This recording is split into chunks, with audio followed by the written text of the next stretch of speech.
Está levantado en el Classroom, jóvenes. Se los levanté el 27 de octubre, el 28 de octubre. ¿Ya lo vieron?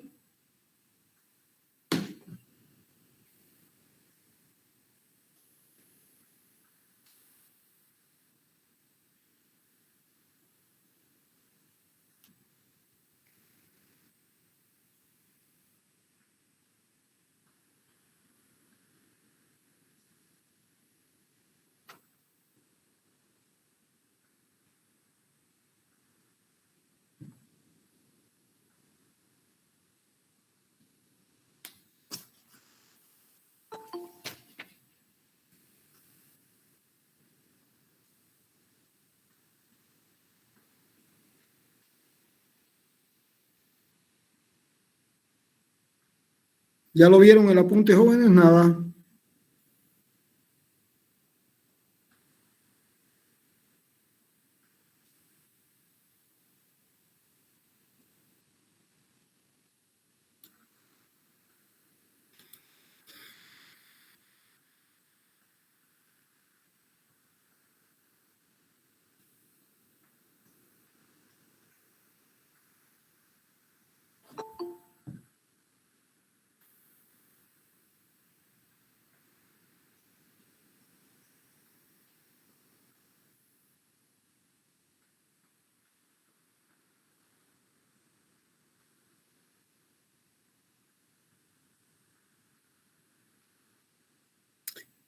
¿Identificaron el apunte en el Classroom?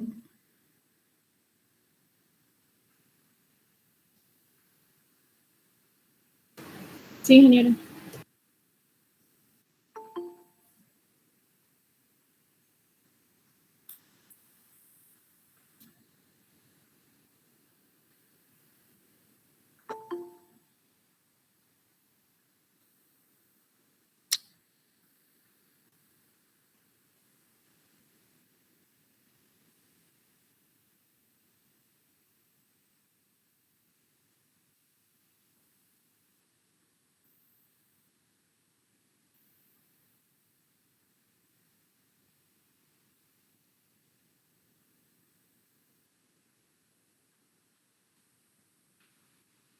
Bueno, jóvenes, empezamos.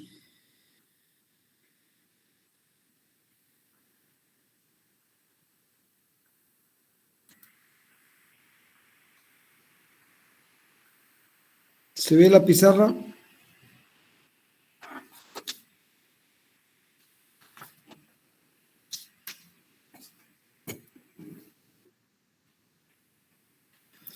Bien, la clase pasada vimos la segunda ley, las leyes de Newton, y se vio en particular la expresión de la fuerza. Bueno, primero, ya ustedes saben de que se denomina fuerza a toda interacción. Interacción que se manifiesta en un cambio de la cantidad de movimiento. Es decir, el cambio en la cantidad de movimiento es lo que se llama fuerza. Ahora, por supuesto, como la cantidad de movimiento es la masa por la velocidad, y bajo la hipótesis, siempre bajo la hipótesis de que la masa es una constante, entonces de aquí se obtiene que esto es m por aceleración. Bien, la vieja fórmula de la segunda ley de Newton, es decir, que una partícula que se mueve con respecto a un sistema inercial de referencia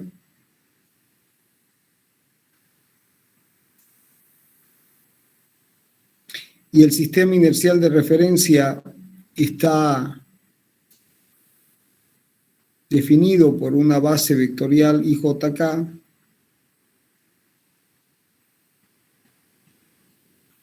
y la partícula se la identifica con el vector posición R y tiene una masa m, bueno, esa partícula tendrá una velocidad v y tendrá una aceleración a. Y esta aceleración tiene la misma dirección que la fuerza, la resultante. Esta será la sumatoria en I, que será la fuerza. Es la suma de todas las fuerzas que actúan Bien, también en la clase pasada se vio de que esta expresión para masa constante se puede expresar como m por dv dt, la componente tangencial, más m por b cuadrado sobre el radio de curvatura según la dirección normal, siendo este el radio de curvatura. Bien, bueno, esta es la componente tangencial de la fuerza y este es su componente normal. También la clase pasada, o la última clase, se vio de que las interacciones más importantes de la naturaleza son la interacción gravitatoria, la interacción electromagnética, la interacción débil y la interacción fuerte. Y también se hizo el comentario de que las más importantes en las aplicaciones de la ingeniería hidráulica, la ingeniería mecánica, eléctrica, son la gravitatoria y la electromagnética. Bien, hasta ahí creo que habíamos llegado, ¿no es cierto? Ahí nos quedamos.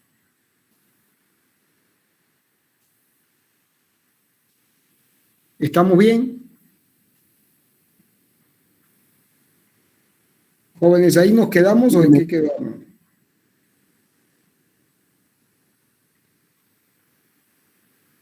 ¿Me están escuchando? Sí, ingeniero, se escucha bien. La pregunta es, ¿llegamos hasta ahí, no es cierto? ¿Hasta qué punto, ingeniero? Bueno, lo que está sucediendo, estimados amigos, es que no leen, asisten a la clase y no han vuelto a ver el apunte. Ni siquiera saben dónde estamos. No tienen ni la más remota idea de dónde estamos. Paciencia. Bien, además de las interacciones clásicas, existen 3 interacciones que son muy importantes en las aplicaciones prácticas. Una de ellas es que la fuerza es una constante, igual a F0. Es lo que se llama una fuerza motriz. Esto es lo que se llama una fuerza motriz.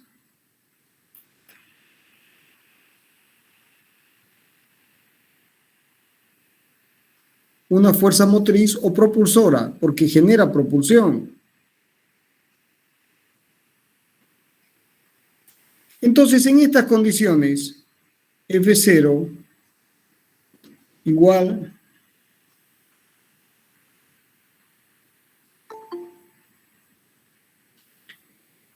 entonces, de aquí uno puede, bajo la hipótesis de m igual constante, esto será m por aceleración. Bueno, entonces, en términos de módulo, fíjense que la fuerza tiene la misma dirección y sentido que la aceleración. Entonces, analizando el módulo, como la dirección y el sentido están definidas,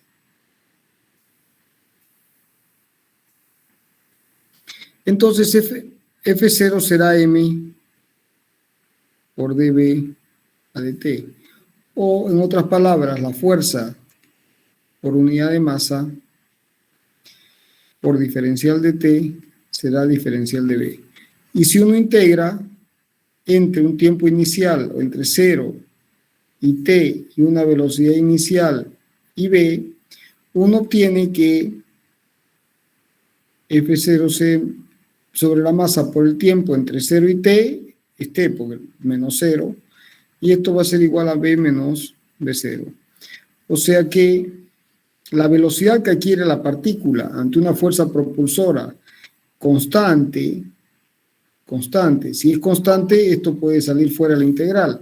Entonces va a ser la velocidad inicial más el cambio producido por la aplicación de la interacción. ¿Se entendió? Ingeniero, una pregunta. ¿Qué tema estamos avanzando? Buena pregunta, joven. Dinámica de una partícula. Gracias, ingeniero.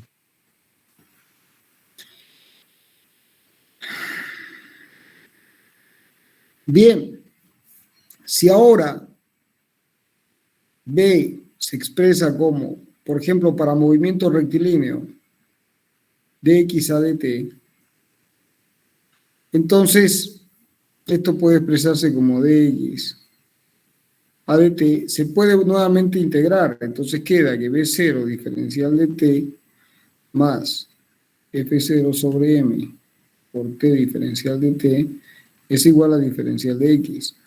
Y si se integra entre 0 y t, porque la variable es t, y aquí entre 0 y t, y esto entre una posición x0 y x, entonces se obtiene que de esta integral x menos x0 es igual.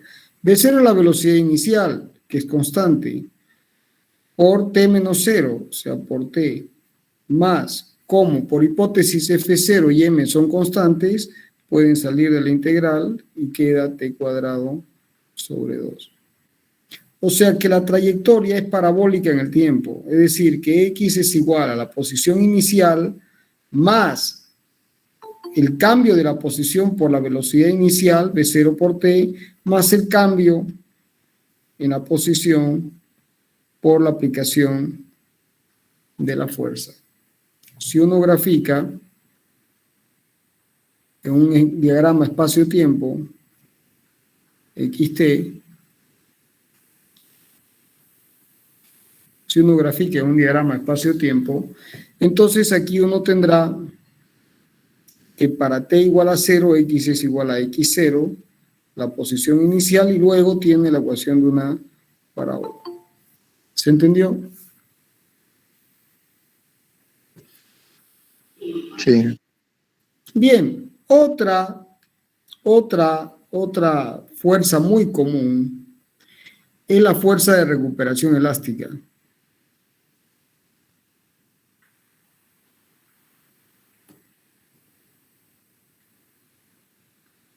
Que estudiaremos en detalle, hay todo un capítulo sobre esto, se llama vibraciones mecánicas. Fuerza de recuperación. La fuerza de recuperación elástica. Bien, bueno, la fuerza de recuperación elástica, jóvenes, en su expresión más general,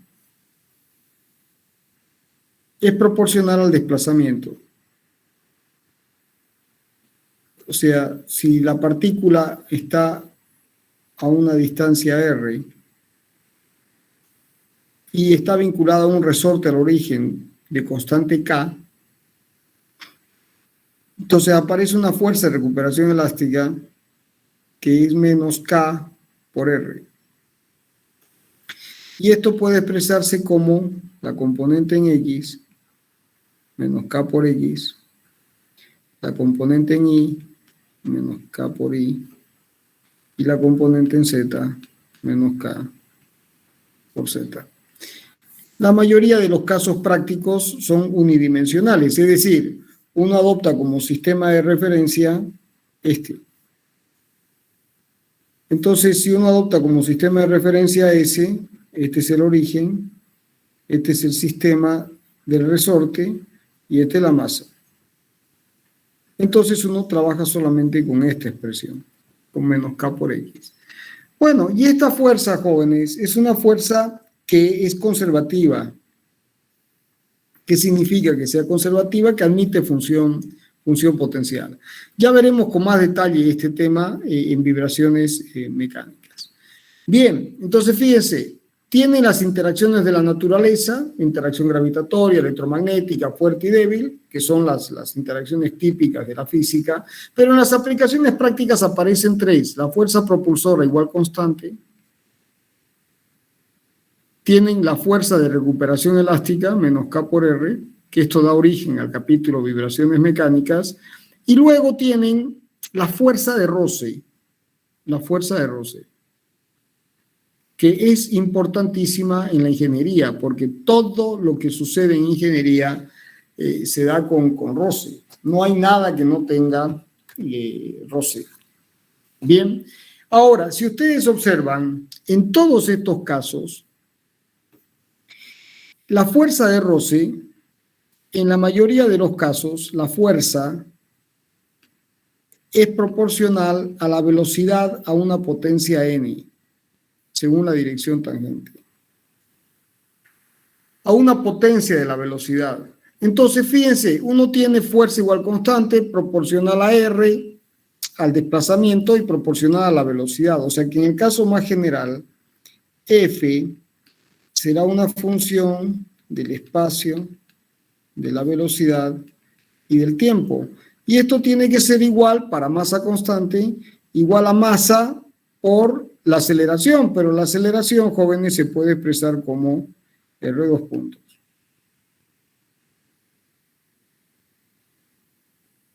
O sea, esto es m por la derivada segunda de r respecto del tiempo 2 veces. O sea que también esto puede expresarse como m por R2 puntos menos una función, una fuerza, ¿no?, que es función de R, de B y de T, que es igual a 0. Y esta es una ecuación diferencial de segundo orden. Es una ecuación diferencial de segundo orden, que si uno la expresa en términos la proyecta, uno tendrá m por x2 puntos menos la componente en x de esto, que es una función del espacio, o sea, de esto, si ustedes quieren lo pueden escribir como r, no se olviden que es x en y, más y en j, más z en k, y b es su derivada, es decir, x punto en y, más y punto en j, más z punto en k. Es decir, que esta componente en x será una función de x, de y, de z, de x punto, y punto, z punto, y del tiempo.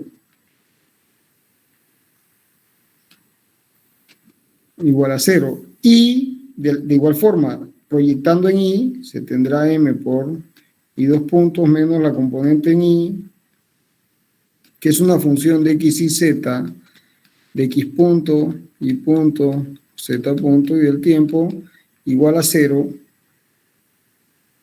Y finalmente, se tendrá que esto es una función de m, z2 puntos menos la componente en z de x y z, x punto, y punto, z punto, y t igual a 0. Entonces, fíjense que uno tiene una ecuación diferencial que es vectorial, que es esta. Pero esta ecuación vectorial da origen a un sistema de 3 ecuaciones diferenciales. 3 ecuaciones diferenciales con 3 incógnitas. ¿Y cuáles son las incógnitas? Bueno, en este caso la ecuación vectorial es la ecuación de la trayectoria. La incógnita es esta. Es R igual a R de T. ¿Qué es la ecuación de la trayectoria? Es esta función. O, si uno resuelve las ecuaciones escalares del sistema, la incógnita será x igual a x de t para esta ecuación, y igual a y de t para la segunda, y z igual a z de t para la tercera. O sea que el problema de la mecánica, jóvenes, se reduce a... Hay dos problemas por resolver. Se presentan en la práctica dos problemas. Aquí, ahí es suficiente. Fíjense, si uno conoce la fuerza, entonces, tipo de problema 1, F es dato. Esto es un dato, entonces esto es dato. Si uno conoce F, la incógnita, ¿quién es? La incógnita es R igual a R de T. Y esto significa resolver 3 ecuaciones diferenciales con 3 incógnitas, o una ecuación vectorial. Y el otro problema por resolver es que uno conoce la posición. Ese es el más fácil de todos, porque si uno conoce la posición, uno deriva 2 veces y ¿qué encuentra? R. Entonces, R es dato, R igual a R de T, es el otro tipo de problema donde esto es dato. Aquí hay que resolver una ecuación diferencial. vectorial, que son 3 ecuaciones diferenciales escalares. En este caso, si la posición es dato, entonces se deriva una vez, 2 veces. ¿Y cuál es la incógnita?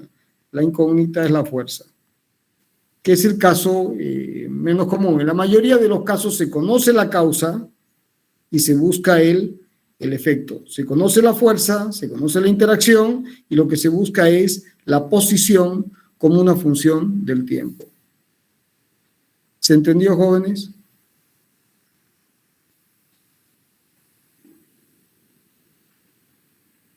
Amigos, ¿se entendió?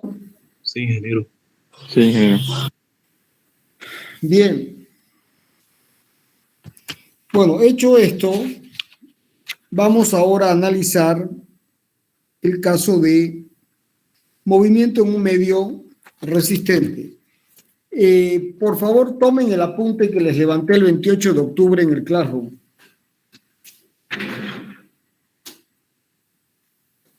Supongo que ya lo tienen impreso.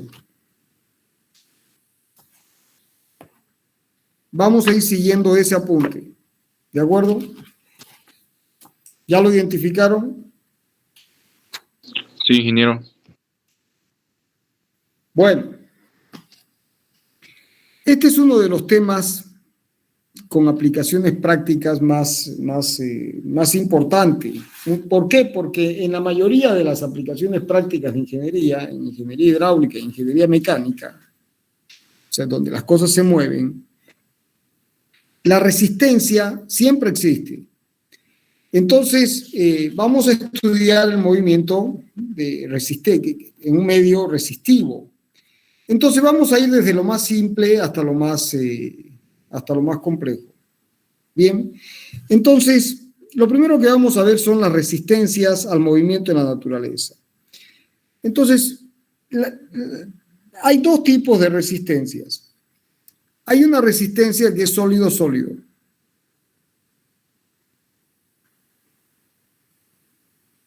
Que es la que ustedes conocen desde física. O sea, tengo un cuerpo, cualquiera como este, por ejemplo, que está en contacto con otro, como el piso, por ejemplo, como este, y se le aplica una fuerza F0. Producto de la fuerza, el cuerpo emite una velocidad V.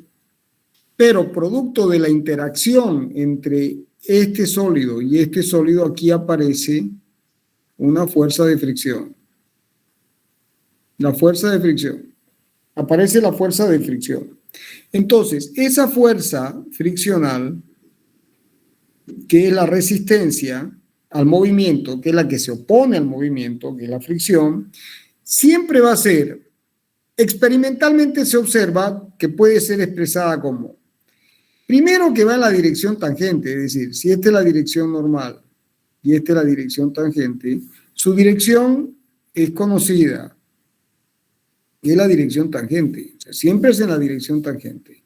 Segundo, si la dirección tangente es positiva según la dirección B positiva, se opone, siempre va en sentido contrario, por eso va con un menos. Y es proporcional a la normal, es decir, mientras mayor es la fuerza normal, la resistencia es mayor. O sea, experimentalmente se observa de que hay una proporcionalidad entre la resistencia y la fuerza normal. Entonces, y el coeficiente de proporcionalidad, para convertir esta proporcionalidad en una igualdad, es el factor de fricción. Entonces, esta es la expresión general de la resistencia sólido-sólido. Entonces, la resistencia siempre va en la dirección tangente, dirección y sentido, siempre se opone al movimiento, es proporcional a la reacción normal y el coeficiente de proporcionalidad es el factor de fricción. Bien, ahora, si uno grafica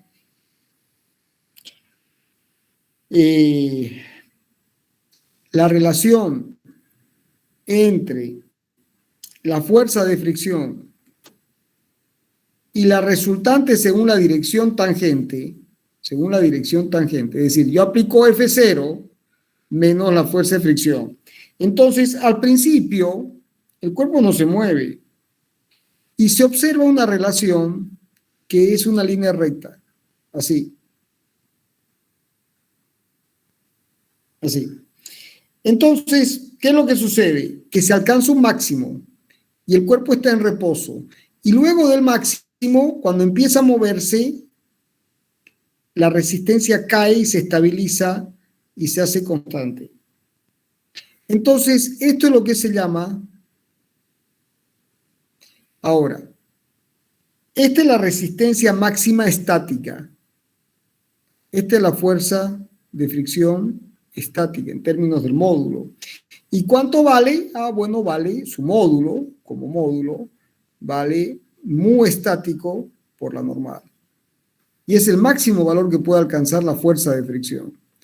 Y luego, una vez que se empieza a mover, una vez que uno vence la resistencia, las asperezas entre los dos sólidos, esto cae a un valor que es el cinemático. ¿Y cuánto vale la fuerza de resistencia cinemática o cinética? El mu cinético por la normal. ¿Se entiende? Entonces, esta línea marca la diferencia entre la velocidad, esto es la velocidad igual a cero, o sea, esta es la zona de reposo y esta es la zona de movimiento. Entonces, siempre la máxima resistencia friccional se alcanza con la fricción estática.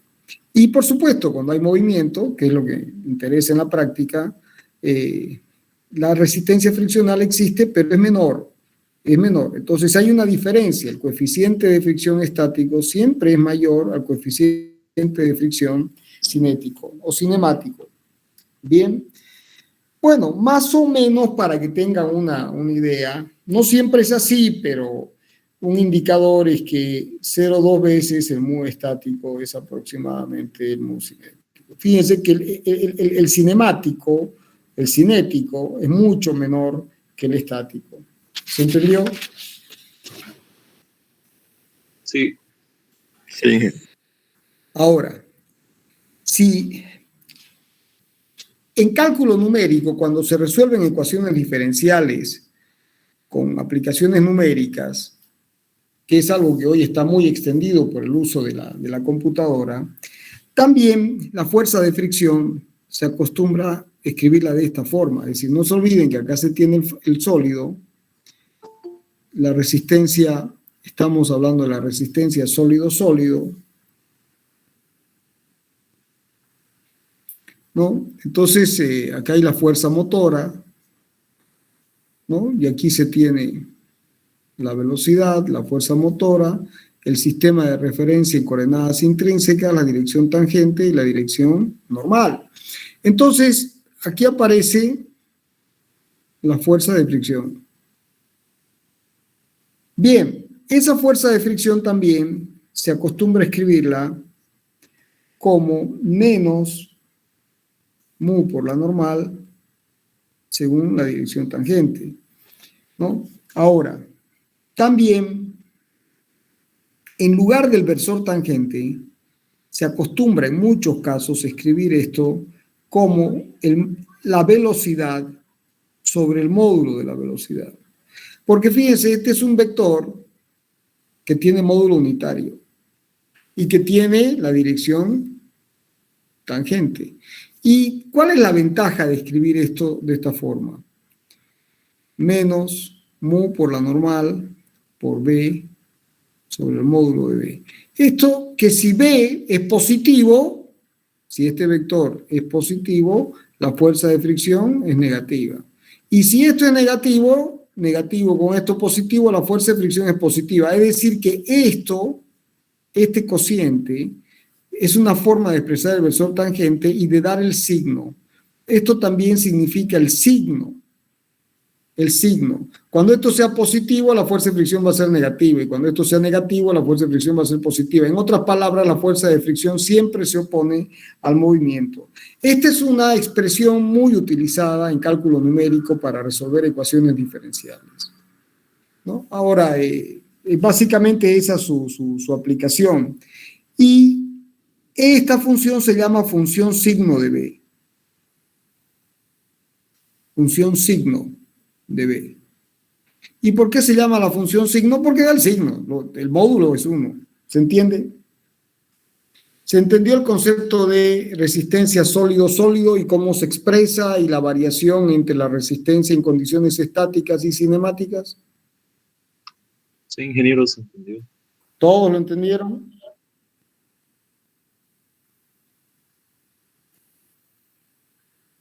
Bien. Además de la resistencia sólido-sólido, hay otra resistencia. La resistencia sólido-fluido. La resistencia sólido-fluido. Es decir, uno puede tener un cuerpo como este, por ejemplo, y ese cuerpo se mueve con una velocidad v. Bien, entonces este es un sólido, pero se mueve en un fluido, que puede ser aire o agua. En la mayoría de los casos prácticos, esto es aire o puede ser un líquido. Pero el líquido puede ser agua o pueden ser aceites o otras aplicaciones, otros. El más común es agua. Aire y agua son los más comunes. Entonces, estamos hablando de un sólido que se desplaza en medio de un fluido. Entonces, si esto se desplaza con una velocidad v, aquí, producto de la interacción entre el fluido, el aire, por ejemplo, con el sólido, aquí se desarrollan tensiones de corte que se oponen al movimiento. ¿Se ve? Que se oponen al movimiento.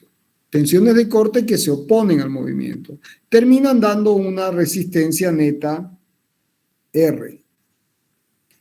Por ejemplo, un auto sólido con el aire.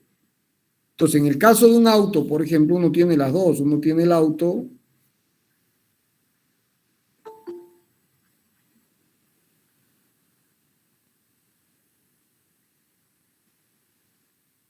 entonces, si el auto se mueve con velocidad así, la corriente de aire tiene esta. Entonces, aquí se genera una resistencia sólido-fluido, pero además hay una fricción sólido-sólido en las ruedas. Entonces, fíjense, este es un típico ejemplo de resistencia sólido-sólido, rueda-piso y sólido-fluido, el auto en contacto con el aire. ¿Se entendió? Sí, ingeniero. También se puede presentar la resistencia sólido-fluido, un avión, por ejemplo. En el caso del avión ya no hay, una vez el avión despega, una vez se está en el aire, ya desaparece la resistencia sólido-sólido. O un buque, por ejemplo, un buque sería la resistencia de un buque, ¿no? Un buque petrolero, por ejemplo, podría ser así, digamos, ¿no?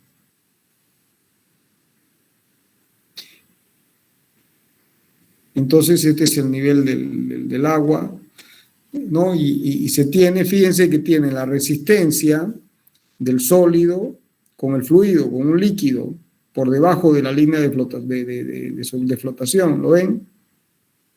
Pero además de eso, tengo también aquí la resistencia con el aire. Entonces, este es un típico ejemplo de resistencia sólido-sólido más resistencia sólido-fluido, porque hay aire, y este es un típico ejemplo de resistencia sólido-fluido más resistencia sólido-fluido. En este caso es sólido-líquido, sólido-aire. En este caso es sólido-aire, sólido-sólido. ¿Se entiende? Bueno, en el caso de la resistencia sólido-fluido, se observa, jóvenes, experimentalmente, se observa que la resistencia siempre se expresa según la dirección tangente. Eso no hay mucho donde perderse. Y siempre la resistencia se opone al movimiento. Ahora, es proporcional, y el factor de proporcionalidad se va a llamar K, y es proporcional también a una función de la velocidad. Entonces, la resistencia es proporcional a un factor K, que ya veremos de qué se trata, y a una función de la velocidad, ¿no? Entonces, el factor K, como está en el apunte, es una propiedad del fluido. Perdón, y aquí me falta una C más. Entonces, C, K y una función de la velocidad. Son los tres factores de proporcionalidad que dan la resistencia sólido-fluido. Entonces, C interpreta el tamaño y la forma del cuerpo. O sea, este interpreta el tamaño y forma del cuerpo. O sea, no es lo mismo que se mueva esto. ¿Han visto una Hammer? La famosa Hammer. Esto es un insulto a la naturaleza. Desde el punto de vista de la resistencia friccional, esto es una caja de zapatos que se está moviendo y es un insulto. No es lo mismo que se mueva esto a que se mueva un auto deportivo, digamos. La resistencia es mucho menor en este caso. Esta es una resistencia mucho menor y esta es una resistencia mucho mayor. O sea, depende de la forma del cuerpo. El factor C. El factor K interpreta el tipo de fluido. No es lo mismo que esto se mueva en aire, a que se mueva en agua, a que se mueva en aceite. Entonces es el tipo de fluido. Y es una función de la velocidad. No es lo mismo que se mueva con velocidad muy alta o velocidad muy baja. Son los tres factores que definen la proporcionalidad en la resistencia: la forma del cuerpo, el tipo de fluido y la función, la velocidad. ¿Se entiende? Ahora, esta función de la velocidad también experimentalmente se sabe por varios experimentos que puede expresarse como la velocidad a un exponente n. A un exponente n. Entonces, si la velocidad es muy baja, si la velocidad es pequeña, se dice que el escurrimiento, el flujo del fluido es laminar. Y n vale 1. O sea, miren que aquí estamos empezando ya a introducir un concepto, y es que el régimen del movimiento del fluido con respecto, es relativo con respecto al sólido, ¿no? Se dice que es laminar cuando la velocidad del fluido con respecto al sólido o el sólido con respecto al fluido es movimiento relativo, es muy bajo. Entonces cuando eso sucede, el exponente de esta función vale 1. Ahora, cuando la velocidad es muy alta, se dice que el régimen es turbulento. Es turbulento, y en ese caso el exponente vale 2. Y en la mayoría de los casos prácticos, ¿cuánto vale el exponente? Vale 2. Bien. ¿Se entendió hasta ahí? Entonces, si uno tiene un fluido como este, por ejemplo, una bala, por ejemplo, vamos a pensar en una bala, ¿no? Entonces, podemos analizar como que la bala está quieta y lo que se mueve es el fluido.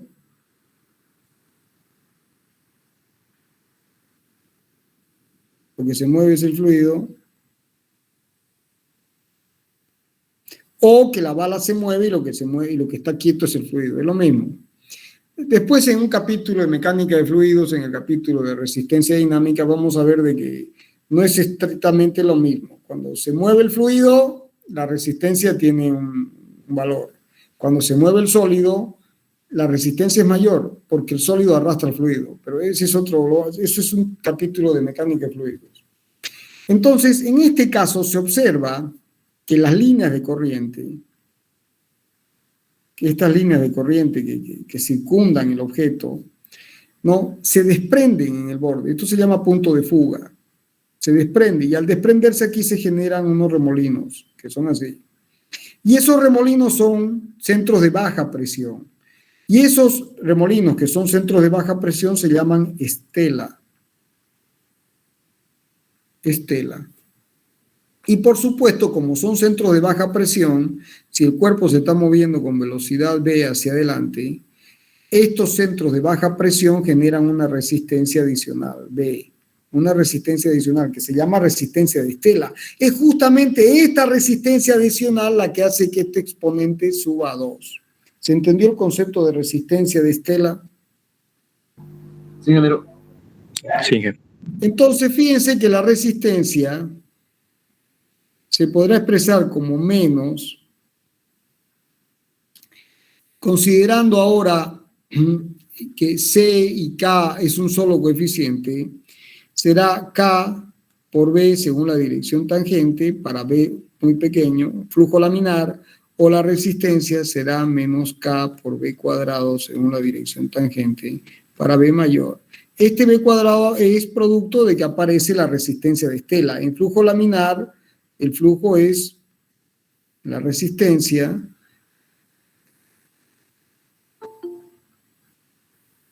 no se produce la estela, no hay estela, porque la velocidad es muy baja, entonces no hay estela, por eso el exponente vale 1. Ahora, en este caso también, para esta expresión, también se puede expresar R como, utilizando la función signo, es muy común expresarla como menos K por B dividido el módulo de B. ¿De acuerdo? Según la dirección tangente. Entonces, de esta forma, aquí. K por B por el módulo de B, según la dirección tangente. De esta forma, esta B también introduce el signo, es decir, cuando B es positivo, la resistencia es negativa, cuando B es negativo, la resistencia es positiva. Al hacer este juego, el cuadrado, dividirlo en B y el módulo de B, el módulo está introducido, ya está, pero además aquí estamos logrando meterle de que cuando por cualquier motivo el cuerpo, en vez de moverse en este sentido, se mueve en sentido contrario, automáticamente este término cambia el signo. ¿Se entiende?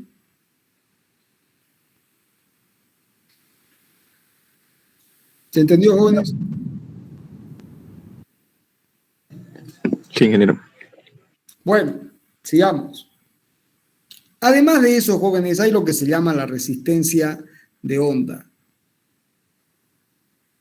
La resistencia de onda.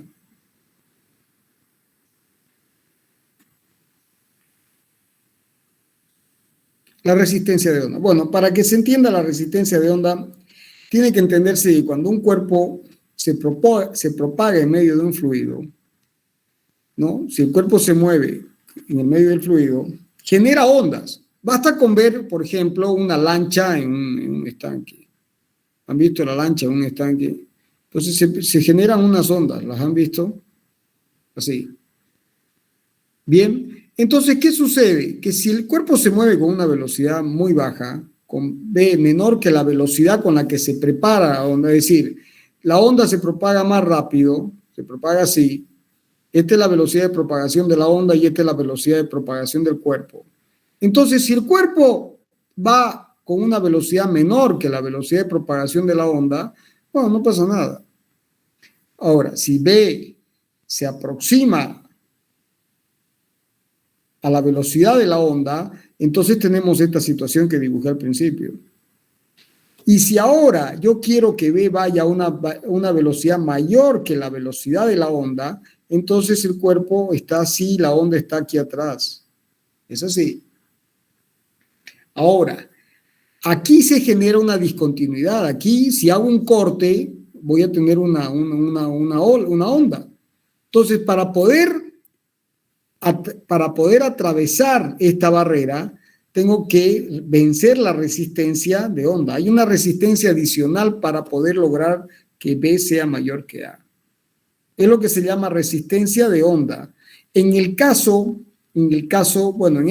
se dice que el flujo, cuando B es menor que la velocidad A, se dice que el régimen es subcrítico. Cuando B es igual a A, el régimen es crítico. Y cuando B es mayor que A, es supercrítico. Esto en el caso de líquidos. Agua, básicamente agua. Después, los que sigan el curso de mecánica de fluidos verán de que esto tiene que ver con que hay un número, un parámetro adimensional, que es el número de Froude, que es uso de la raíz de G por el radio hidráulico. Entonces, si esto es menor que 1, igual a 1 o mayor que 1, ¿no? Termina dando la velocidad, el tipo de régimen, si es subcrítico, crítico o supercrítico. En el caso del aire, se compara con la velocidad del sonido. A es la velocidad del sonido. En el caso de los líquidos, A es la velocidad de propagación de las ondas de pequeña amplitud en un estanque de agua, que vale básicamente raíz de G por R y se aproxima a raíz de G por H, siendo H la profundidad. Siendo H la profundidad. Ahora, en el caso del movimiento de un sólido en el aire, A es la celeridad del sonido.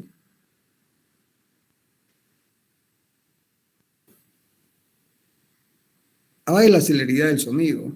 Entonces, se define lo que se llama el número de Mach, que es una M negrita o una M doble, que es el número de Mach, o de Mach, si quieren pronunciar la CH como una J en alemán, y que se define como B sobre A. Entonces, si esto es menor que 1, será un régimen subsónico. Si es igual a 1, es régimen sónico. Y si es mayor que 1, será supersónico. Y ahora se ha puesto de moda, como los muchachos se aburren todo el día y quieren mandarse un cohete de un lado al otro, ahora se ha puesto de moda que si esto es mayor que 5, esto es hipersónico.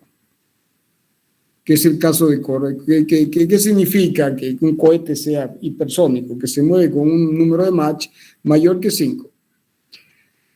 Mayor que 5, o sea, 5 veces la velocidad del sonido. O sea que ustedes lo vieron pasar y ¿qué pasa cuando el régimen es subsónico? Que ustedes escuchan, la onda llega primero y de ahí ven llegar el sólido. Por ejemplo, un auto.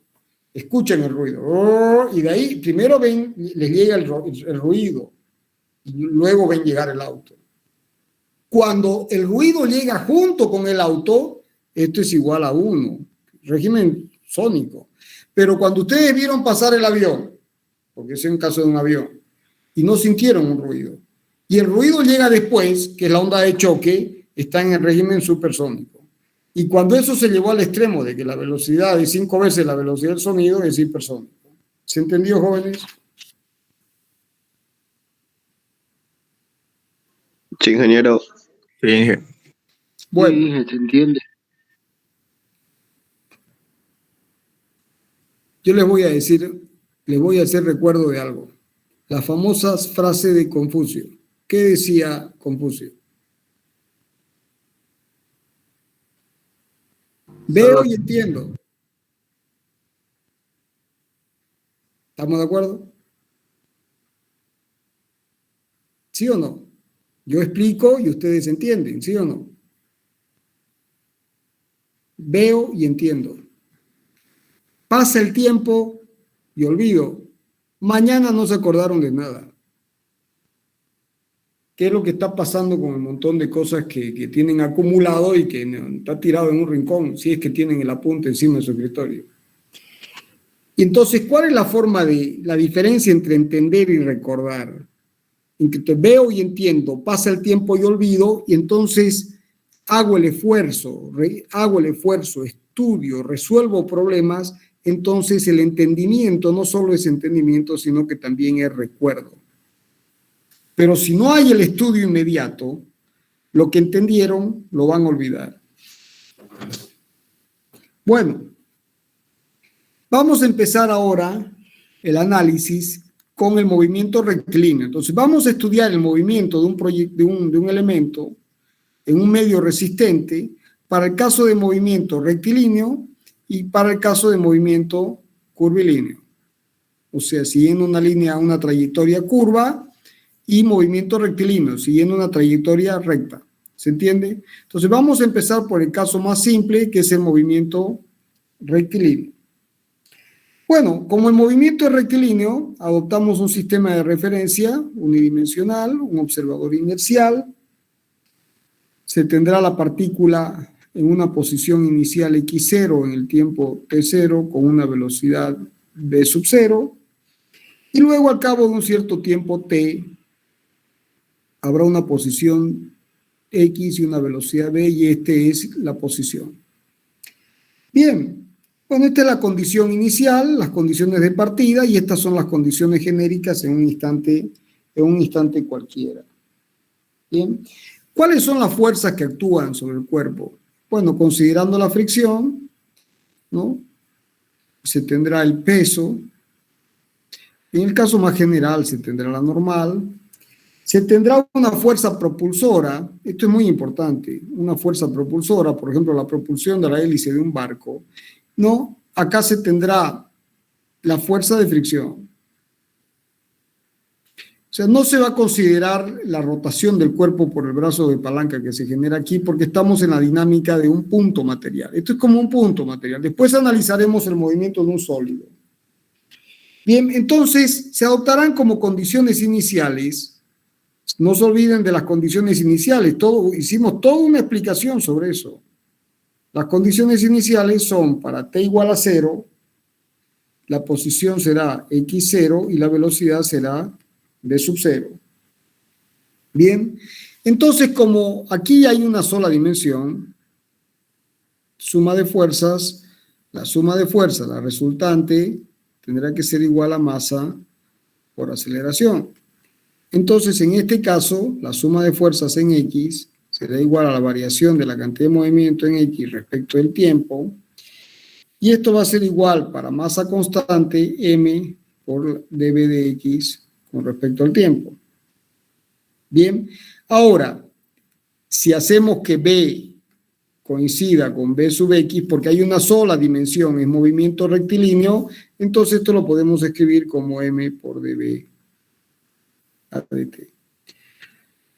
Bueno, entonces, si ahora hacemos la suma de fuerzas, tendremos que esto será la fuerza F0 menos el mu cinético, porque se está moviendo, ¿no es cierto?, por la normal, será igual a masa por la variación de la velocidad con respecto al tiempo.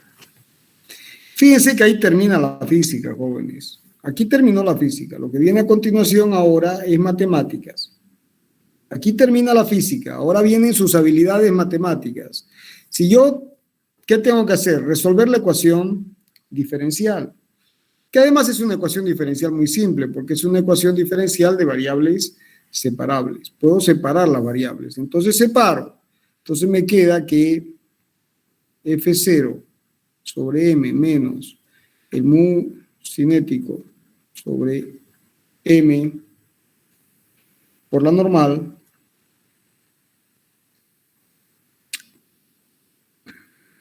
todo multiplicado por el diferencial de t será diferencial de b.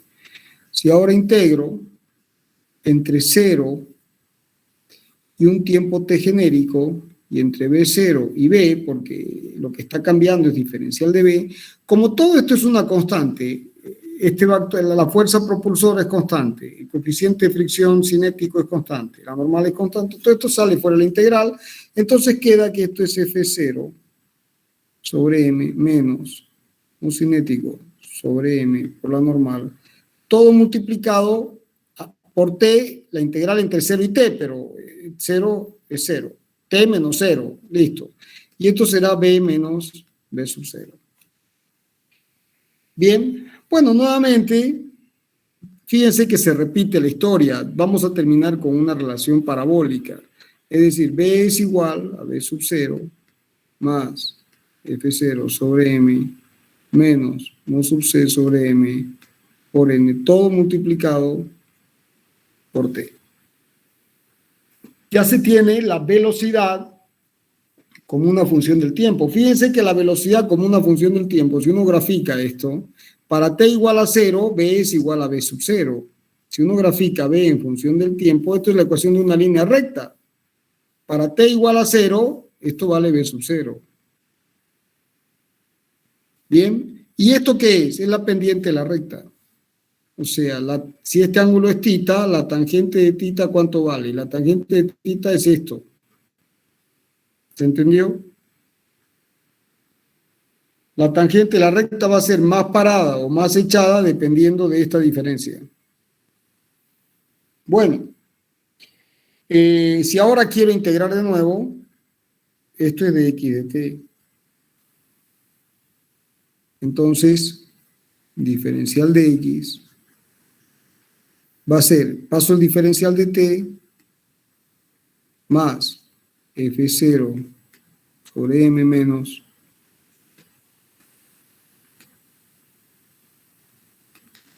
e integro entre X0 y X, entre 0 y T, y entre 0 y T. Entonces esto da X menos X0 y es igual. B0 es una constante, por lo tanto será P0 por T menos 0, o sea, por T. Más, nuevamente, esto es una constante.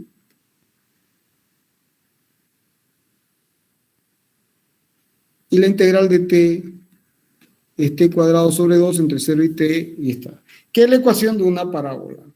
O sea, si ahora grafico X con el tiempo, esto lo puedo pasar a este otro lado.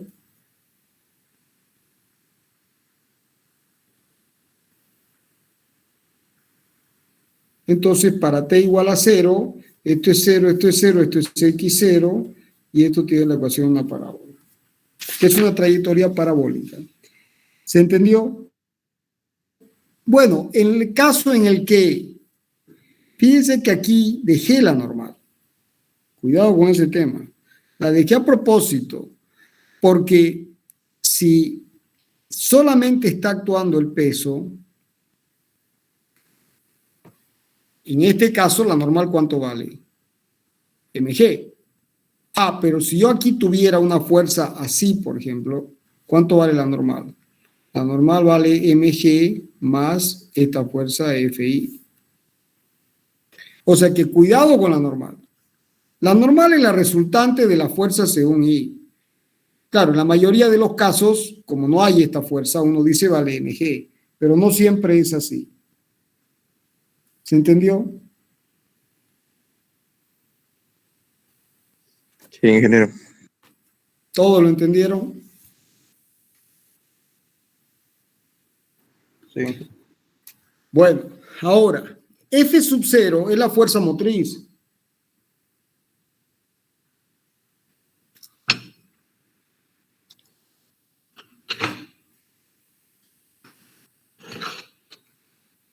F sub 0 es la fuerza motriz.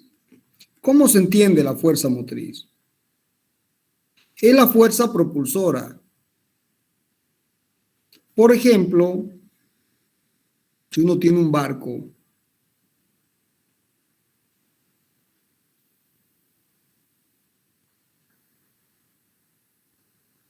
entonces esto gira y expulsa agua hacia atrás y uno tiene una fuerza motriz. Y aquí está el superbarco, qué sé yo. Y está la fuerza motriz.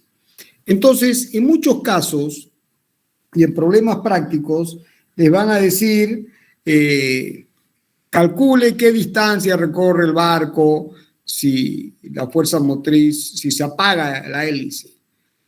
¿Qué significa? Que uno tenía una velocidad,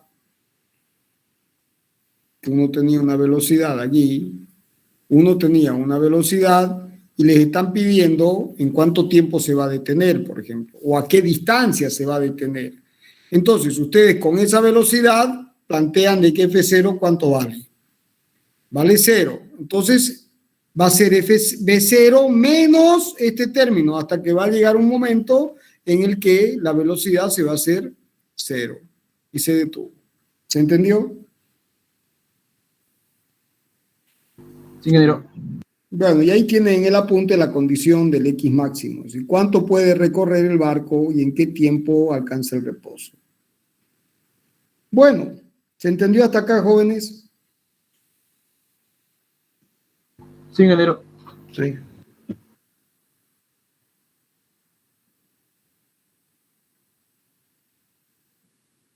Bien. Bueno, hagamos ahora el mismo análisis, pero con una resistencia hidroaerodinámica.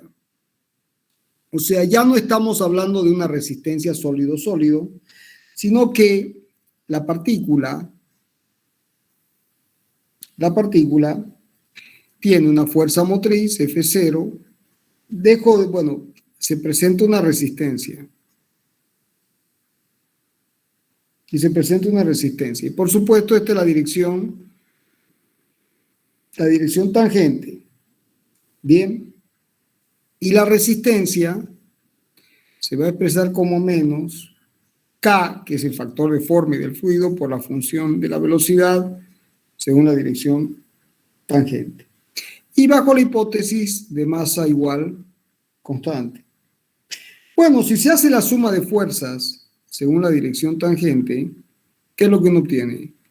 F0 menos K por una función de la velocidad es igual a ¿quién? A masa por la aceleración. Y ahí termina la física, jóvenes. Ahí termina la física.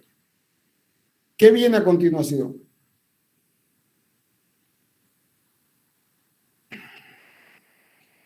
Tienen las matemáticas. Bien. Entonces, F0 sobre M menos K sobre M por una función de la velocidad dividido por la masa es igual a la aceleración. A este factor lo voy a llamar alfa y a este lo voy a llamar beta. Entonces me queda que alfa menos beta por una función de la velocidad es igual a dB a dt. ¿Y qué obtuve, jóvenes? ¿Qué obtuve? ¿Qué obtuve? Una ecuación diferencial. ¿Que se resuelve por qué método? Por el método de variables separables. Bueno, antes de eso quiero que analicemos un poquito, las unidades de beta. Beta es el coeficiente, alfa es la fuerza motriz por unidad de masa, es una aceleración. Es la aceleración inducida por la fuerza motriz. Fuerza por unidad de masa es la aceleración inducida por la fuerza motriz. Pero beta es el coeficiente de resistencia. Fíjense que beta es K sobre M. Y tiene unidades, jóvenes. Cuidado con ese tema, ¿no? Y beta tiene unidades.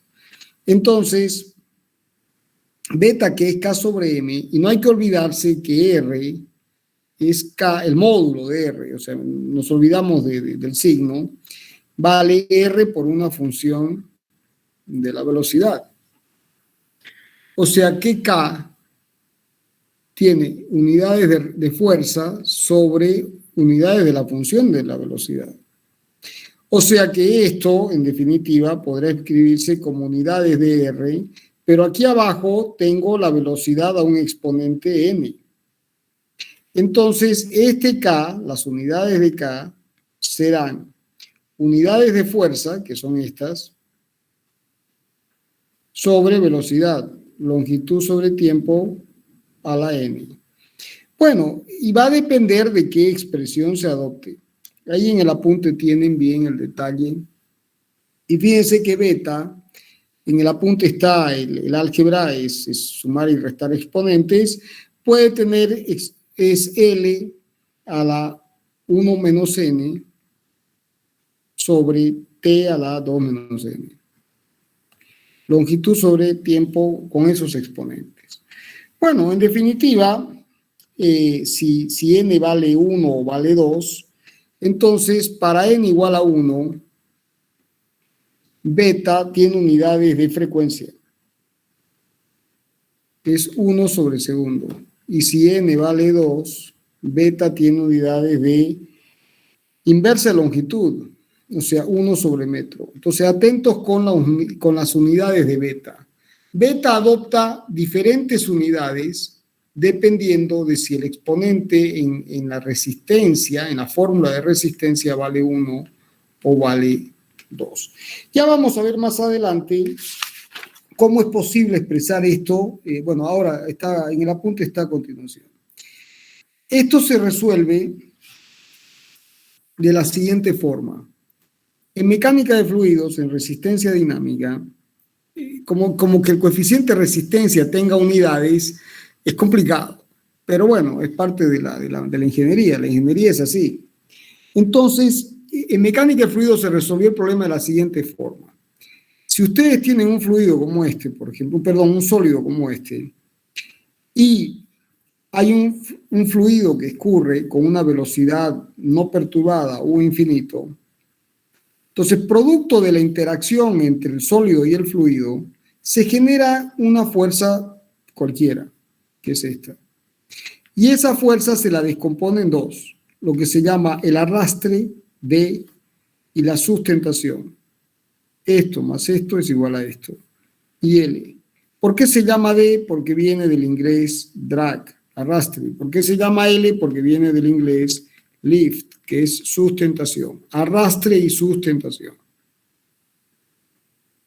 Arrastre y sustentación. Entonces, D es la fuerza que se opone al movimiento. Y L es la sustentación. Es justamente la que permite que un avión vuele. ¿No es cierto? Entonces, experimentalmente se ha determinado que D es proporcional al área de la sección transversal, a esta área, para D, y a esta área, para L. Entonces, es proporcional a omega a la energía cinética incidente, ρ cuadrado sobre 2, de la velocidad no perturbada, que es esta, U infinito, la velocidad no perturbada, y este es de arrastre, omega D, es proporcional a esto. Entonces, el arrastre, en definitiva, como módulo, se expresa como el coeficiente de arrastre por la energía cinética incidente por unidad de masa, por el área transversal, omega D. Si ustedes hacen el análisis dimensional de esta expresión, esto termina siendo adimensional, que es el coeficiente de arrastre. Que es el coeficiente de arrastre. Que es el coeficiente de arrastre. Ahora, ya sabemos por la aproximación empírica que se hizo al principio, entonces esta fuerza tiene que ser igual a K por B cuadrado, que es la resistencia como módulo. Entonces, este B cuadrado con este B cuadrado, y de aquí sacamos K. Fíjense que K es CD por omega D sobre 2 por ρ. Exactamente.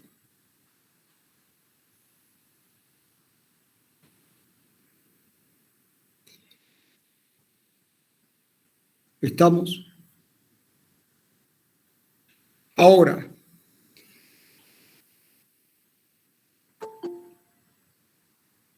CD sobre 2, omega D. Un momento, por favor.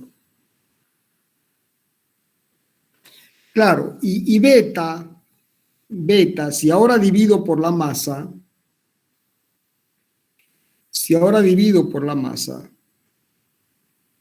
la masa del sólido, esta es la masa del sólido, esto es beta, pero esta es la masa del sólido. Entonces, el ρ del sólido es la masa del sólido sobre el volumen del sólido. Entonces, beta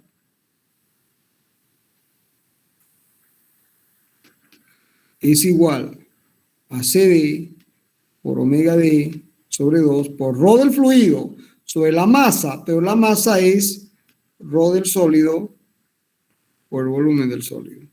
Entonces, fíjense que beta depende del área de la sección transversal, de la densidad del fluido, de la densidad del sólido, del volumen del sólido. ¿Estamos? Y de un coeficiente adimensional que es el coeficiente de arrastre. ¿Se entendió?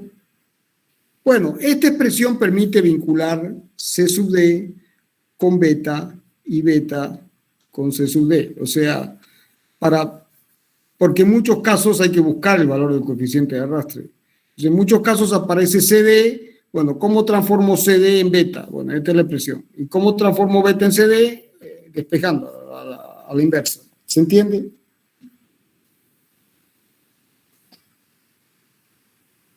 ¿Se entiende, jóvenes? Ingeniero, una pregunta. En el apunte que pasó, el volumen del sólido está como denominador. Debe haber un problema de álgebra. A ver, ¿dónde está esto? Sí, la masa. La masa es esto error, esto aquí es un problema de álgebra. ¿Lo viste o no lo viste? La masa es ρ del sólido por volumen del sólido. Entonces la masa Error del sólido por volumen del sólido. Así está bien. ¿Estamos de acuerdo? Sí, ingeniero. Bueno, jóvenes, ahora vamos a ver uno de los conceptos más importantes de la física en general.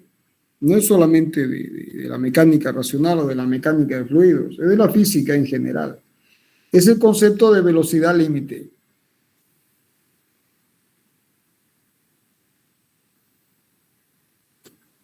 Es el concepto de velocidad límite. Este es un concepto extremadamente importante en mecánica de fluidos, en hidráulica, flujo en tuberías, flujo en canales. Bien, entonces fíjense que alfa menos beta por una función de la velocidad es igual a dB dt. Hasta ahí llegamos. Y alfa, para recordar, vale la fuerza motriz sobre la masa y beta es K sobre M. Es la resistencia. Ahora, ¿qué pasa? Que si alfa, o sea, si este término F0 sobre M es mayor que la resistencia, es decir, K sobre M por la velocidad sobre V, si la fuerza motora es mayor que la fuerza resistiva, ¿qué va a pasar con dB dt? Hay aceleración. Esto implica que dB dt es mayor que 0. Se acelera. Que se acelere significa que V aumenta. Pero si V aumenta, ¿qué pasa con la resistencia? Aumenta la resistencia. Entonces, al principio hay aceleración, pero a medida que hay aceleración aumenta V. Y si aumenta V, aumenta la resistencia. Llega un momento en que alfa es igual a beta por la función de V. Entonces, cuando eso sucede, se tiene la velocidad límite. Es decir, se alcanza cuando V es igual a V límite, o sea, dB dt es igual a 0. Ya no hay más aceleración. Entonces, en ese caso, alfa menos beta por una función de la velocidad límite es igual a 0. ¿Eso qué significa? Que la función de la velocidad límite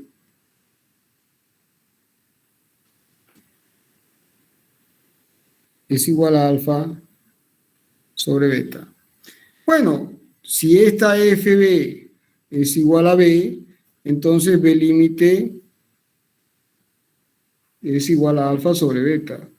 Pero si la función es f de B es igual a B cuadrado, entonces la velocidad límite al cuadrado será alfa sobre beta. Entonces, cuando n vale 1, la velocidad límite es alfa sobre beta.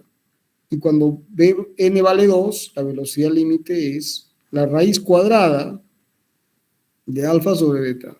Y bueno, gran parte de las expresiones de la física, la velocidad aparece como la raíz cuadrada de algo. Por ejemplo, la velocidad de propagación de una onda de pequeña amplitud es la raíz de g por h.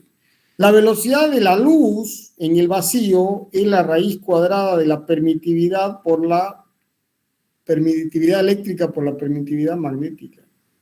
Y es una velocidad límite. Entonces, en este caso, fíjense que la velocidad límite aparece como la raíz cuadrada del cociente entre la fuerza propulsora y la fuerza resistiva. ¿Se entendió el concepto de velocidad límite? Sí, ingeniero. Sí. ¿Todos lo entendieron?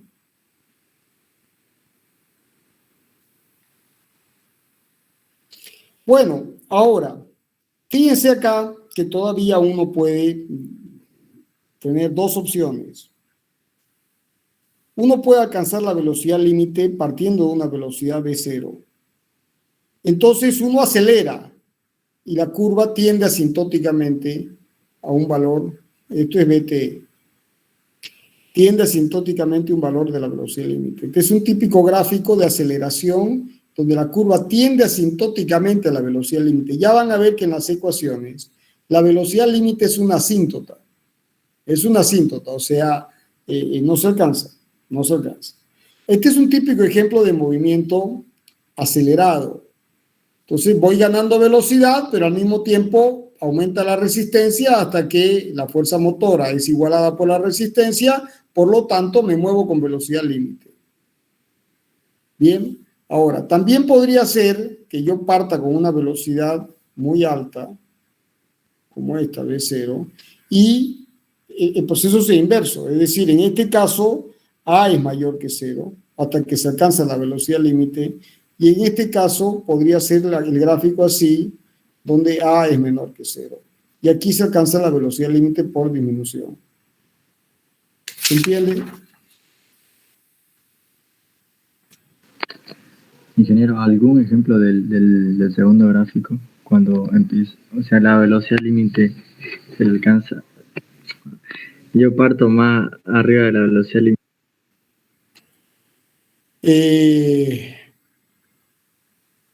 Todo va a depender de un barco, por ejemplo, que tenga una velocidad V0 y luego disminuyo la fuerza propulsora.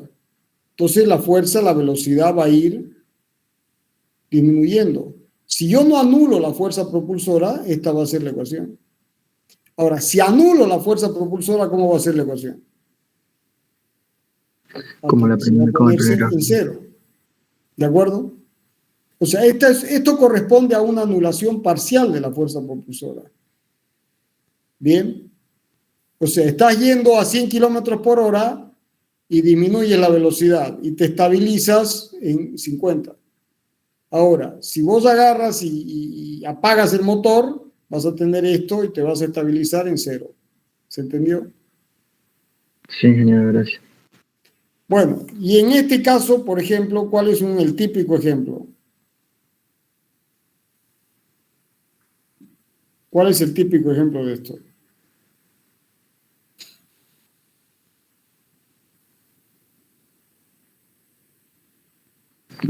Un tiro parabólico. Un paracaidista. ¿Ustedes dónde han hecho el servicio militar? ¿Alguno ha hecho el servicio militar en el CITE? Eso es en Cochabamba, ingeniero. Por eso, ¿nadie ha ido a hacer el servicio militar en el CITE? No. Bueno, ¿cómo entrenan a los paracaidistas? ¿Saben cómo los entrenan? Agarran y los suben los hacen subir, el tipo sube y aquí tienen una arena y los hacen saltar de 3 metros. ¿De acuerdo? Entonces les dicen, vas a saltar y no vas a caer como piedra, porque si caes como piedra te vas a romper las piernas. Entonces, básicamente lo que hacen es que el tipo tiene que saltar y una vez salta tiene que flexionar las piernas y rodar. Entonces, flexiona y rueda, entonces está amortiguando el golpe. Bien, fíjense que todos los paracaidistas cuando están por tocar tierra flexionan las piernas y ruedan para amortiguar el golpe. Bien, porque si no flexionan las piernas se las pueden quebrar. Bueno, entonces los tipos aprenden a saltar de 3 metros. Despreciando la fricción en este tramito, si aquí ustedes saltan y parten con velocidad 0 y no hay fricción, van a tocar tierra con raíz de 2G por H. ¿Y H cuánto vale? Vale 3 metros. Entonces uno practica y aprende a caer con esta velocidad. 3 metros. Bien, entonces, ¿cómo funciona el sistema? Funciona de esta forma. Este es el avión y le dice salte, y el tipo salta. Entonces, al principio, ¿qué sucede? Al principio salta, entonces tengo mg, que es la fuerza propulsora, y tengo la resistencia. Entonces, como mg es mayor que la resistencia, el tipo acelera, empieza a acelerar. Entonces, llega un momento en que abre el paracaídas. ¿Estamos? Abre el paracaídas.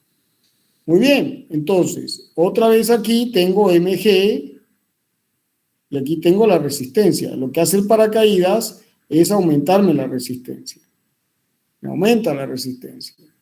Bien, entonces aumenta la resistencia tanto que cuando hago mg menos r igual a dB de t, esto aumenta tanto que deja de acelerar hasta que esto se hace cero.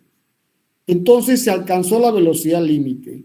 Y el tipo se diseña el radio del paracaídas, si este es el paracaídas, todo el cálculo de la resistencia de la tela, porque aquí yo tengo una fuerza que es así, distribuida, la componente horizontal se van a compensar. Entonces me queda una vertical. Entonces esa vertical se compensan con estas y después eso viaja, es como las fuerzas en una cúpula. Entonces, para que la tela del paracaídas se la diseña para que uno pueda transmitirla. El sentido de la flecha depende de cómo uno analice. Entonces, la resistencia de la tela es tal que resiste la tensión.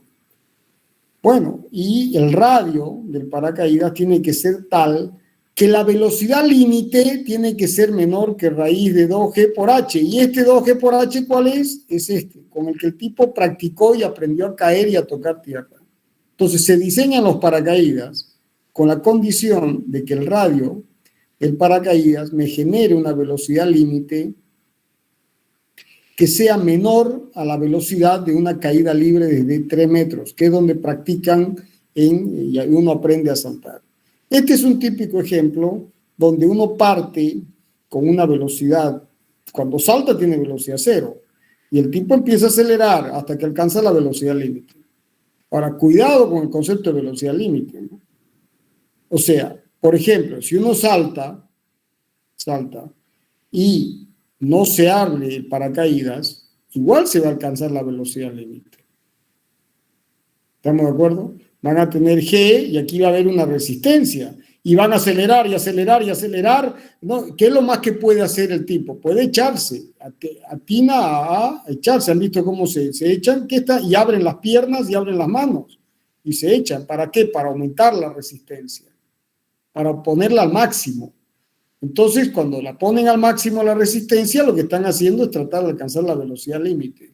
Ah, bueno, y una vez alcanzaron la velocidad límite, esa velocidad límite puede ser altísima. ¿Pero qué significa que es la velocidad límite? Que ya no aceleran. Que una vez la alcanzan, el movimiento ¿cómo es? Rectilíneo y uniforme.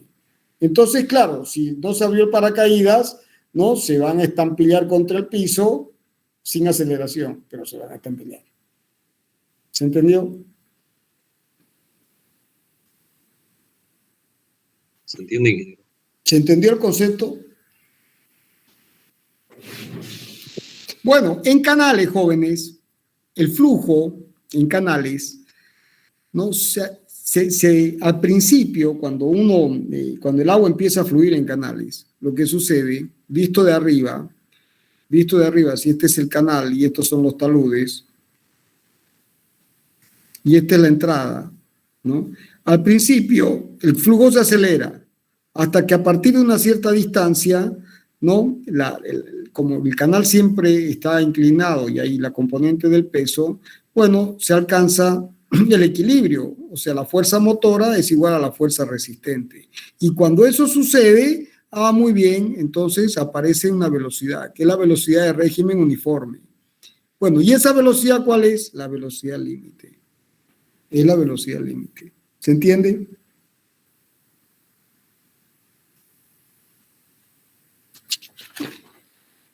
Bueno, vamos a hacer ahora el análisis que es matemáticas y está en el apunte, y como es matemáticas y está en el apunte, voy rápido.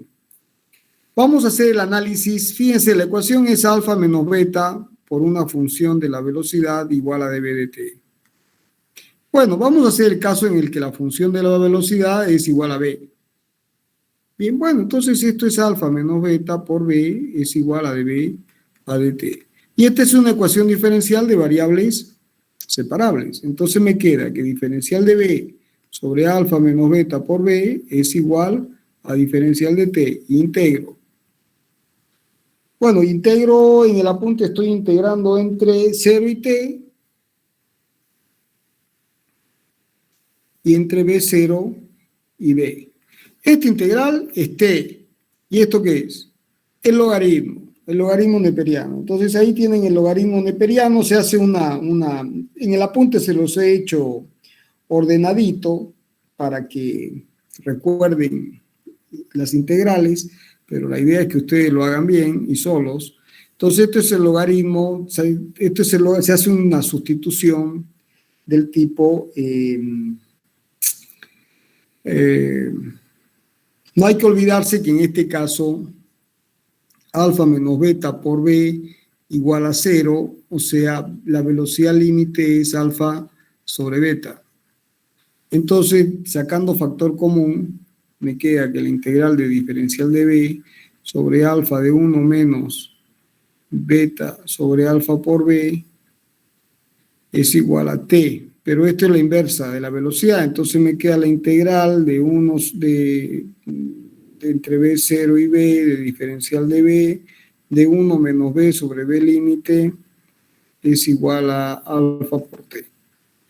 Bueno, y si integran, ahí tienen la sustitución, la integral y todo lo demás, esto nos da, les dejo el álgebra, y esto da b es igual a la velocidad límite menos la velocidad límite menos b0 por e a la menos beta t. O sea, fíjense que el decaimiento es exponencial. Entonces, si uno grafica b con t, cuando t tiene infinito, este término tiende a 0. Entonces, cuando t vale 0, e a la 0 vale 1, entonces me queda b, esto vale b0. Y cuando t tiene infinito, esto vale 0. Esto tiende a la velocidad límite. Bien, que es el gráfico que tienen que puede ser así o que puede ser a la inversa, va a depender de cómo, en el gráfico también, en el apunte también tienen el otro gráfico que es así. ¿De acuerdo? Tienen el otro gráfico que es así. Bueno, y si uno quiere la integral, la posición, lo que tiene que hacer es integrar esto. Esto es igual a dx de t, y de aquí se despeja dx. Entonces será bl por dt menos bl menos b0 por e a la menos beta t diferencial de t. Y se integra, planteo los límites entre x0, en el apunte entre x0 y x, entre 0 y t, entre 0 y t. Bueno, esta integral es directa. Esta integral es directa. Esto vale x menos x0. La velocidad límite es una constante, o sea, la velocidad límite es alfa sobre beta. O sea, es bl por t menos bl menos b0 sale fuera. Y la integral de e a la menos beta t es e a la menos beta t sobre menos beta. Entre 0 y t. Bueno, y aquí se sustituyen los límites y se hace el álgebra y obtienen la trayectoria. Bien, como tienen en el apunte. Bueno, y ahí tienen el análisis, están los gráficos y les dejo la interpretación. Bueno, vamos a hacer todavía, para terminar esta parte, porque esto es importante. Sí, vamos a hacer eso más, un momento. Bueno, entonces, ¿qué pasa cuando la resistencia es proporcional? Ya no a la primera potencia de la velocidad, sino al cuadrado. Entonces, fíjense que otra vez la ecuación es la misma, ¿no? Es decir, alfa menos beta, pero en este caso la función de la velocidad es proporcional al cuadrado, es decir, b cuadrado es igual a db de t. Bueno, en este caso, jóvenes, existen dos opciones. Entonces, existe el caso en el que hay propulsión, esto es mayor que 0, que es propulsión, y hay otro caso en el que F0 es menor que 0, que es frenado. O sea, esto se opone al movimiento. Bien, entonces puede haber propulsión o frenado, ¿no? Entonces vamos a hacer el caso de propulsión, es decir, en este caso A es mayor que 0 y en este caso A es menor que 0. Entonces vamos a analizar por separado. Bien, entonces no se olviden que en este caso la velocidad límite es alfa menos beta por velocidad límite al cuadrado es igual a 0. O sea, la velocidad límite es la raíz de alfa sobre beta. Bueno, en esas condiciones, jóvenes, nos queda que, otra vez, una ecuación diferencial que se resuelve por variables separables. Entonces queda que diferencial de b sobre alfa menos beta por b cuadrado, estamos resolviendo el caso en que a es mayor que 0. db es igual a diferencial de t. Y se integra entre 0 y t y entre b0 y b. Bueno, les dejo el álgebra, jóvenes, que está en el apunte. Esto es el arco tangente hiperbólica. Es el arco tangente hiperbólica. Esa integral es el arco tangente hiperbólica. Eso es muy importante. Cuando a es mayor que 0, la integral es el arco tangente hiperbólico. O sea, es la tangente hiperbólica la menos. No esto, el arco tangente, o sea, la función inversa. La función inversa del arco tangente hiperbólico. Para todos aquellos que no se acuerdan de las funciones hiperbólicas y para aquellos que no lo estudiaron, al finalizar el apunte, vean el final del apunte, por favor.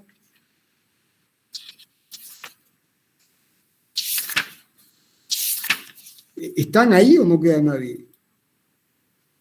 Estamos, ingeniero. Ya, vean la página que dice A1, apéndice, funciones hiperbólicas y desarrollos en series de potencias. ¿Lo ven?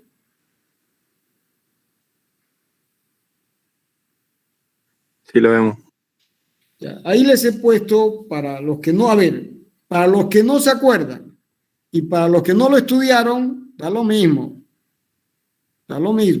Les he puesto el recordatorio de las funciones hiperbólicas. Entonces, por ejemplo, el coseno hiperbólico de x o el coseno hiperbólico de x es e a la x más e a la menos x sobre 2. Esta es una función importantísima en la forma que adquieren las cuerdas de los puentes colgantes, es la ecuación de la catenaria. Bueno, el seno hiperbólico de x es e a la x menos e a la menos x sobre 2, y la tangente hiperbólica de x es igual al cociente de estas dos, o sea, e a la x más e a la menos x sobre e a la x menos e a la menos x. Y ahí tienen las funciones, ¿no? O sea, se las he graficado también, esto es el coseno hiperbólico, esto es el seno, y la tangente es así, es asintótica, es así, una cosa así, es así. Bueno, y también tienen las inversas. En la parte inferior les he puesto la inversa, la función inversa, que es el argumento seno hiperbólico de x, el argumento coseno hiperbólico de x y el argumento tangente hiperbólico de x. Bien, bueno, ahí tienen las expresiones y les he puesto el álgebra para despejar. Pero bueno, ya está. Entonces, ahí tienen el punto. Entonces, lo más importante y lo que quiero que les quede en la mente, porque esto es importantísimo, ya van a ver por qué. Que cuando la resistencia es proporcional al cuadrado de la velocidad, cuando se tiene esta condición y la fuerza propulsora es mayor que 0, o sea, A es mayor que 0, entonces la solución de la ecuación diferencial, jóvenes, la solución de la ecuación diferencial, como tiene en el apunte, termina siendo el argumento tangente hiperbólico. Es decir, les dejo el álgebra y se obtiene que el tiempo t es 1 sobre beta por BL por argumento tangente hiperbólica de B sobre BL menos argumento tangente hiperbólica de B0 sobre BL es esto. Y de ahí se puede despejar el tiempo. Bien, bueno, también se puede hacer la integral segunda, ahí está en el apunte, es álgebra, y se obtiene la posición. Vuelven a integrar, se vuelve a integrar de acá, ¿no? Se vuelve a integrar de aquí se vuelve a integrar sobre la posición de que dB de t de que B es igual a dx dt, y de aquí se saca la posición. Listo. Bueno, ahora vamos al otro caso, que es muy interesante esto, porque después lo vamos a ver en la trayectoria de proyectiles y sus aplicaciones en las prácticas de la ingeniería, en riego por aspersión y en diseño de saltos de esquí. Cuando A es menor que 0, o sea, la fuerza propulsora es menor que 0, o sea, alfa menos beta por beta cuadrado por b cuadrado es igual a dB dt. La ecuación diferencial, jóvenes, como está en el apunte, es la misma, pero como esto es menor que 0, aquí tengo un más. Aquí me queda más. Entonces, como es más, resulta que diferencial de b sobre alfa más beta b cuadrado es igual a diferencial de t. Y esta integral, esta es el arco tangente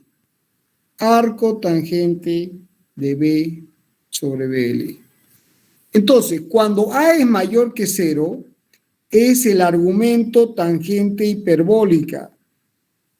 Es el argumento tangente hiperbólico. Y cuando es menor que 0, es el arco tangente trigonométrico. ¿Se entendió la diferencia? ¿Cómo dijo? ¿Podría volver a repetir, ingeniero, por favor? Cuando la fuerza propulsora es mayor que 0, la aceleración es mayor que 0. Y la ecuación diferencial es alfa menos beta b cuadrado igual a diferencial de t. ¿Eso lo entendiste? Sí. Ahora, si yo pongo que la fuerza propulsora es menor que 0, la aceleración es menor que 0. Entonces, la ecuación diferencial es alfa más beta cuadrado igual a diferencial de t. Cambia este signo, ¿lo ves? Sí, ingeniero. Entonces, si yo integro esto, la integral de esto es argumento tangente hiperbólica. Y si integro esto, la integral es arco tangente. Esto es e a la x y c a la menos c. Y esta es la función tangente hiperbólica, su inversa. Y esta es la tangente trigonométrica, su inversa. ¿Se entendió la diferencia? Sí, ingeniero. Bueno, el resto está en el apunte y se los dejo como álgebra. ¿Estamos? Bien, la clase que viene vamos a ver, ubiquen el apunte movimiento curvilíneo. ¿Ya lo vieron? Sí, ingeniero. Está en la 10. Ahora, jóvenes, es clave que hayan digerido el apunte hasta aquí, al derecho y al revés para el jueves. Es clave.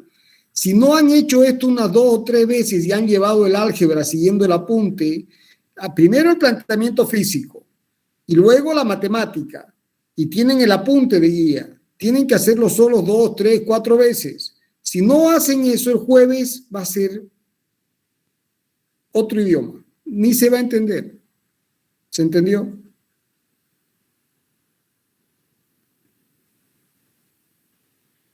Jóvenes, ¿están ahí? Sí, ingeniero. Bueno, Ingeniero. nos vemos jueves, si Dios quiere. Está bien, ingeniero, gracias. Hasta luego, ingeniero. Ya, hasta luego. Sí, ingeniero.